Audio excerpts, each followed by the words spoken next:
शरद पवारांच्या राष्ट्रवादीने सरकार विरोधात लावलेले बॅनर्स काढण्यासाठी पोलीस दाखल झालेले होते। मात्र या सगळ्याला रोहिणी खडसे यांनी विरोध केलाय आणि ही सरकारची दडपशाही आहे आणि आम्ही ती चालू देणार नाही असा इशारा सुद्धा यावेळी रोहिणी खडसे यांनी दिलाय। शरद पवारांच्या राष्ट्रवादीने सरकार विरोधात बॅनर लावले होते आणि हेच बॅनर काढण्यासाठी पोलीस दाखल झाल्याचे दिसलं, पण याला रोहिणी खडसे यांनी विरोध दर्शवला, विरोध केला। ही सरकारची दडपशाही आणि ती आम्ही चालू देणार नाही असा इशारा सुद्धा यावेळी त्यांनी दिलाय।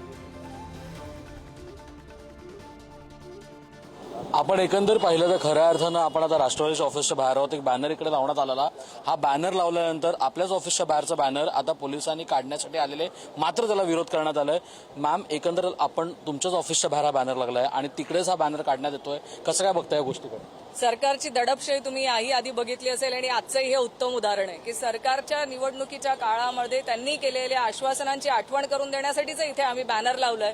ते बॅनर काढून टाकण्यासाठी पोलीस यंत्रणा इथे येत आहे। म्हणजे सरकारच्या कुठल्या तरी मंत्र्याने किंवा मुख्यमंत्री महोदयांनी या आश्वासनांचं काय झालं ह्याच्यावरती उत्तर देण्याऐवजी दडपशाही करून हे बॅनर कसं काढून टाकण्यात येईल यासाठी जर तुम्ही हा दबाव तंत्र वापरत करत असाल तर आम्ही ह्याला भीक घालणार नाही।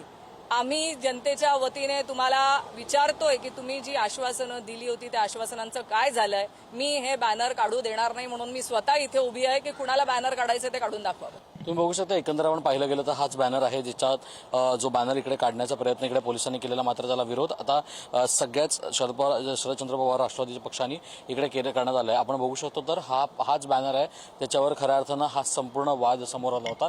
एकंदर पाहिलं गेलं होतं तर या सगळ्या गोष्टी जरी पाहिल्या गेल्या तर महत्वाची हीच गोष्ट होती की या सगळ्या गोष्टी म्हणजेच एका कार्यालयाबाहेर अशी गोष्ट होणं आणि कार्यालयाबाहेरचाच बॅनर, विरोधाचा बॅनर काढण्यात हा कुठे ना कुठे प्रशासनानं आता उपस्थित होताना दिसतोय। स्नेहल सोबत श्रेयस सावंत, पुढारी न्यूज, मुंबई।